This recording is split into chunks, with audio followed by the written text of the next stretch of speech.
Welcome to Polishing Marbles.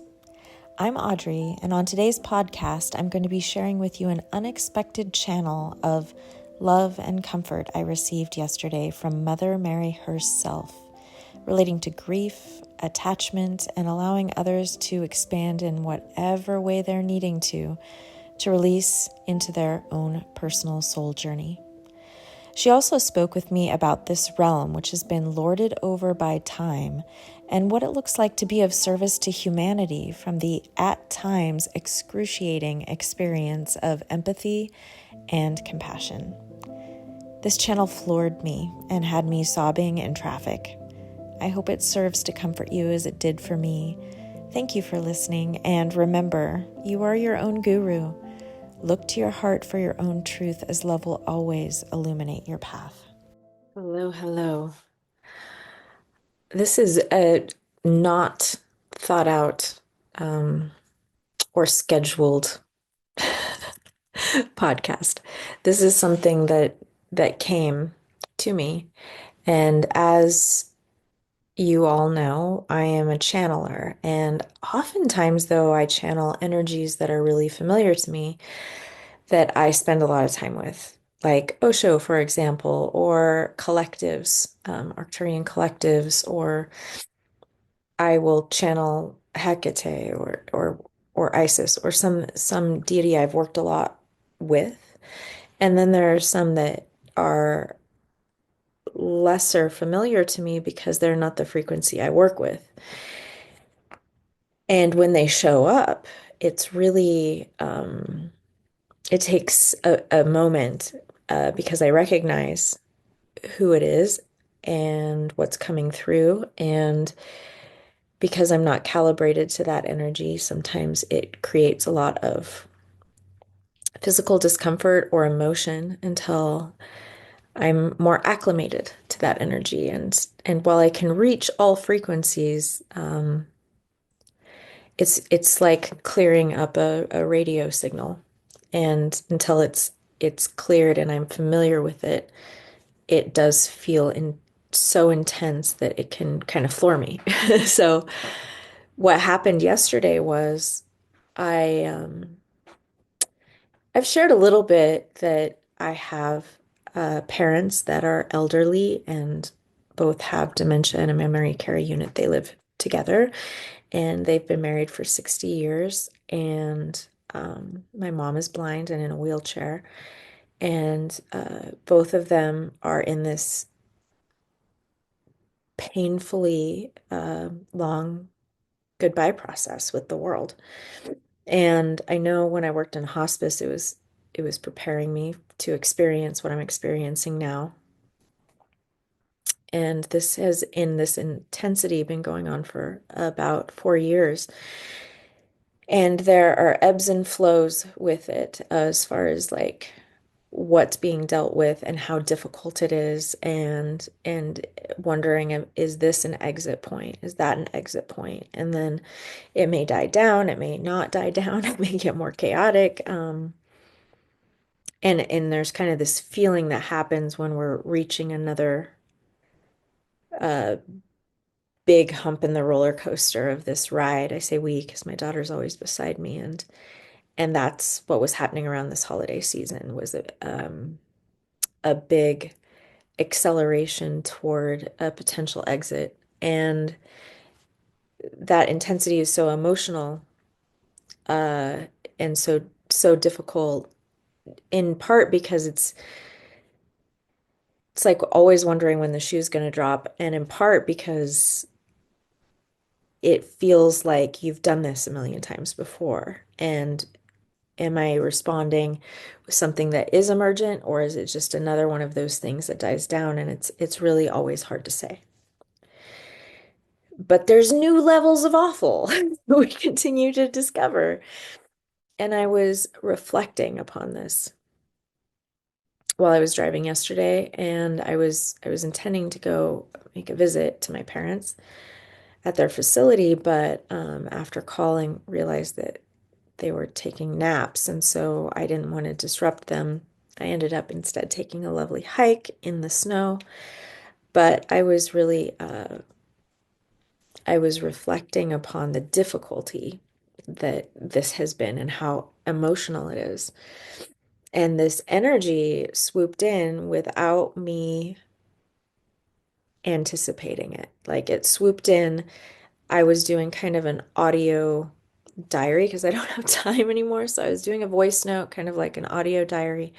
And then out of nowhere, this energy showed up and it was so beautiful and so striking that it brought tears to my eyes. And I say this as a person who has not really worked with Mother Mary frequency very much. I mean, she's come up in medicine journeys. I've worked with her briefly at St. Gertrude's when I've gone there to do grid work, not through the lens of Catholicism at all, but through the lens of the the lineage of the Rose and the Marys and the temple work of the Divine Feminine and that blue frequency that I'm kind of always just wearing. Uh, I've connected to her through that, but the love is so big that when she connected to me, I just started to cry. And I recorded this channel that I'd like to share with you now because despite the fact that I was channeling while also very emotional because the frequency was there and I was told it's because I actually transcribed the channel so that I could just like read it to you or something. I kept getting no, like the frequency was coming through your voice and it's going to hit people in the way they need to be hit without violence. In large part because the channel was regarding releasing and letting go. And I don't know, it feels like there's so much we're on the precipice of, and that every single one of us who's here is going to be touched in some way with potential loss, not just death, but loss of identities of ourselves, of eras of our life, chapters coming to an end. Death takes many forms, right? And I feel like this channel, while it's so intense with the words, because the cadence is not me, I'm directly channeling Mary.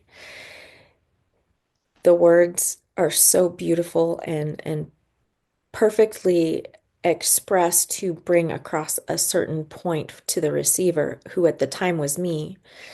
And she speaks briefly to my experience toward the end, but in general, the message is so beautiful. I have to share it with you.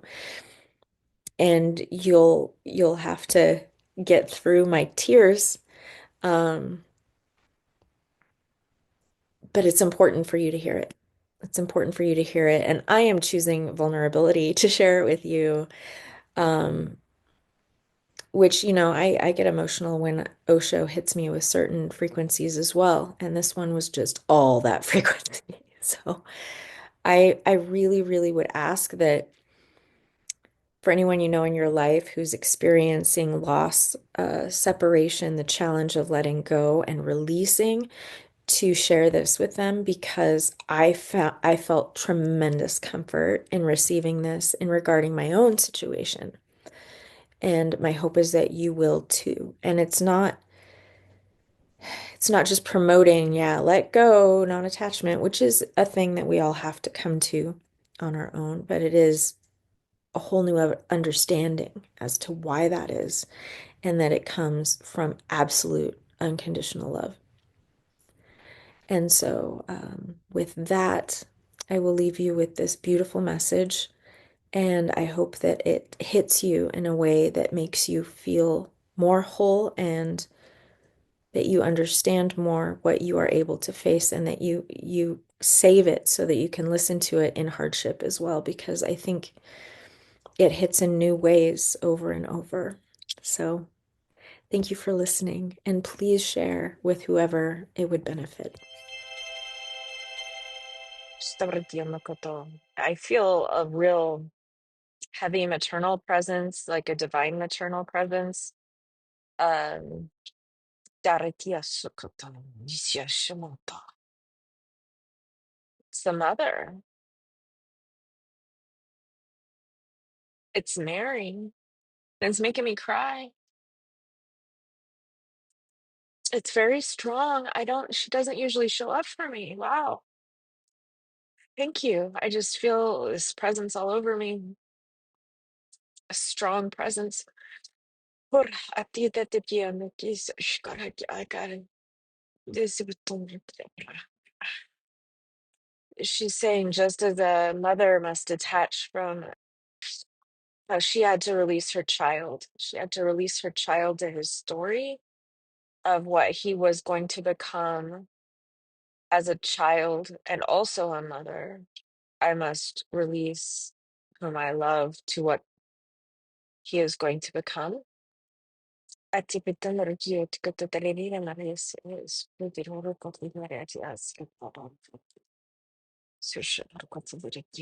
is an excruciating feat with such great love, but the great love is what allows the releasing to bring a new condition in of existence that can thrive and expand. If there is a plant in a pot where it is not getting the right soil or nutrients or sun, to love that plant is to replant it where it might get what it needs to thrive. And this planet is a pot that many plants are not able to thrive in any longer.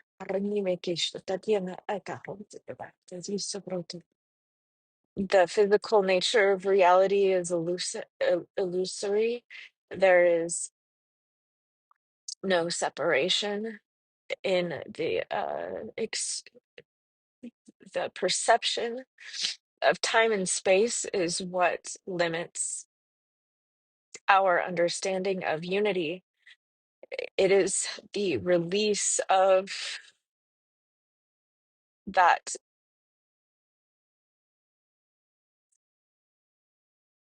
understanding of time, and that it is an illusion. It's releasing time. This is to release time. All of this planet is to release time. Time has been the master of this planet. It has been a dark and beautiful teacher and an oppressive ruler. And to release concepts of separation requires that we also release our concept of time, because time is the construct that makes something separate from something else.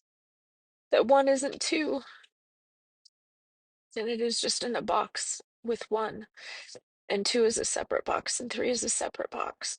And when in fact they're all singular into a one. I'm seeing very big things right now. I see very big things right now. It's the toral field, and the center being the one, and then the expression outwards, and then back in again. But it's not just the toral field conceptually, it's every single quark in my body is that. Every single subparticle that is more sub than a quark is doing that in my body. Every particle that is incomprehensible is experiencing a cycle of separation and unity and death and rebirth. And the trillions in my body right now, as I am a universe. And that I am a universe that came from the universe of my parents, that came from a universe of their parents, that goes on infinitely into the singular one of creation that started. And there is no separation. The coding exists infinitely inward and outward, and the packaging changes and recycles into new and beautiful, beautiful, beautiful, beautiful things as an expression of redefining oneself. And we do this in big and small ways within our lifetime, through our stages of maturation and through our energetic deaths and rebirths that bring us into understandings of our resilience and capacity to become and rebecome and rebecome. We do this in the same vessel. We do this in the same day. We do this in new existences of each waking morning. When we open our eyes, we are in a new body, a new existence, a new experience. It's changed energetically as the sun rises and sets. We reset into our new experience of the universe and opportunities in the same vessel to become and rebecome. And once it has been so exhausted upon that everything that can be sought and found and experienced with benefit to the soul spark, to its own evolutionary process, once that has been exhausted, that is when this particular vessel is released to move on to a new state of being and a new expression of self. With that new expression of self, there is a new becoming. And it is in this realm of time and space that separates, that densifies, that keeps us in a state of confusion, that we are not our true selves. Like the self we see in others, the self we see in others is not that true self of that individual. It is the cloaked self that remains enslaved by time and space in the perception available to that being. They are given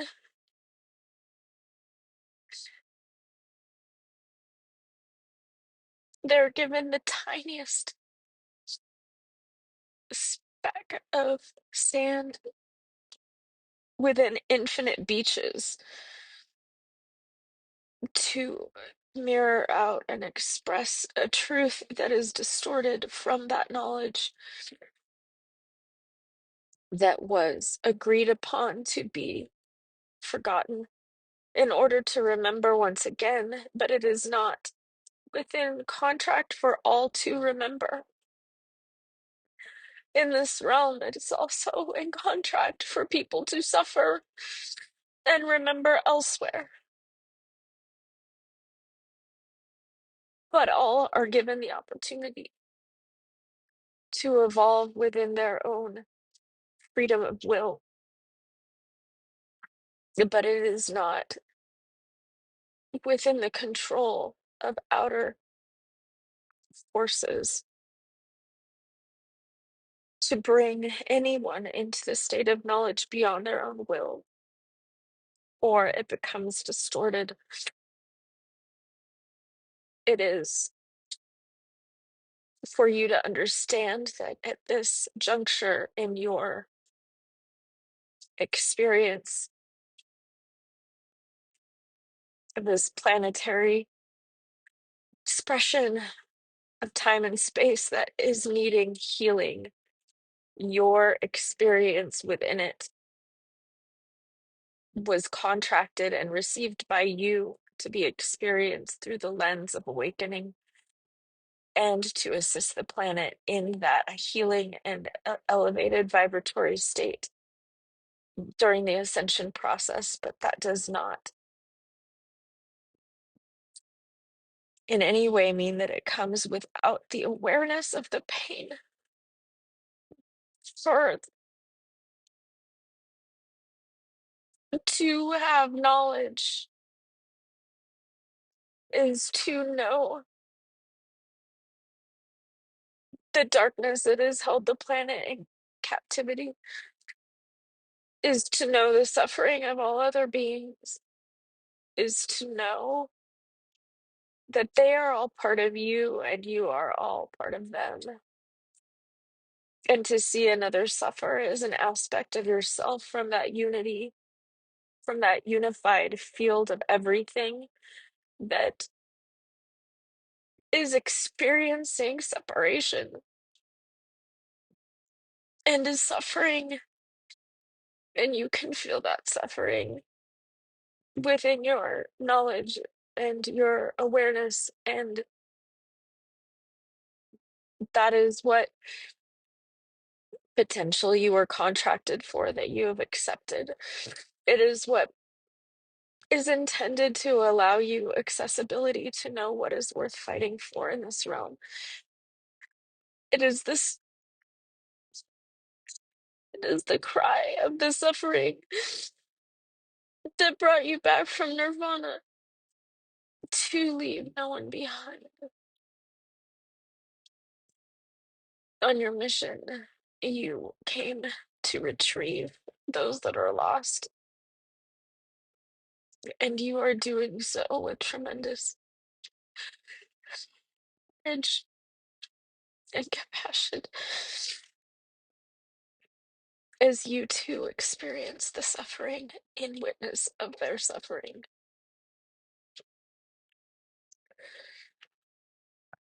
It is the ability to release those into their path to become unified that is the greatest love, as the Father released the Son,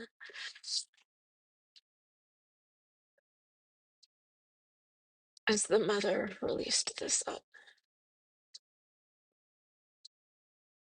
as the Lover released her, Yeshua.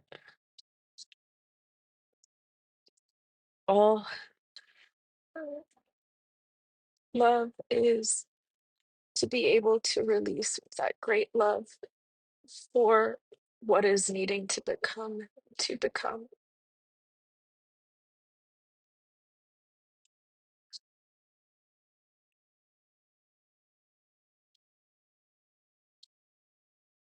Thank you, Mary. Wow. I didn't know that could happen like this. Thank you. Thank you for listening. And if you like this content, please like and share so more people will get access to these messages of hope. I'll see you next time.